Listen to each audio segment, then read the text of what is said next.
Bukod sa mga bagong katrabaho, may ilang bagong karanasan ang natutunan ni Alden Richards sa kanyang movie shoot sa Hong Kong. Ang Star Bites hatid ni Nelson Canlas.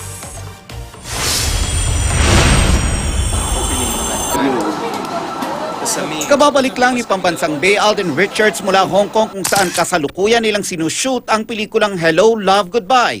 Kasama sina Catherine Bernardo, Joros Gamboa, Kakay Bautista at Lovely Abella. Ayon sa Pambansang Bay, puspusan daw ang kanilang trabaho doon.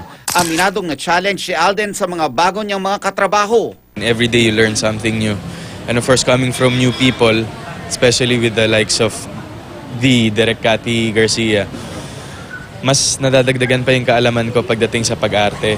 Sa pelikula, gaganap si Alden bilang isang OFW na bartender-waiter. At para maging makatotohanan daw ang kanyang pagganap, minabuti nilang kilalanin ang mga Pinoy na nagtatrabaho abroad. It adds to the portrayal of the roles. Siyempre, yung nung una kaming dumating doon, kami ni Kat, nag-immerse kami, talagang nag-bartend kami at saka nag-waitress siya for a night, kami for a night sa isang bar.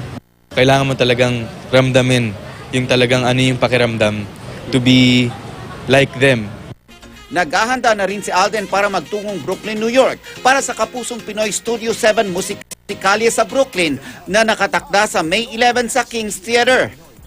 Hatid ng GMA Pinoy TV, makakasama ni Alden sina Christian Bautista, Julian San Jose, Raver Cruz, Kailin Alcantara, Golden Cañedo at Betong Sumaya. Whenever we perform sa mga Kapuso shows abroad, is to really to entertain the Filipino community there. Tsaka para, syempre, they're far away from here, para maramdaman nila na yung mga Kapuso malapit din sa mga Kapuso sa abroad.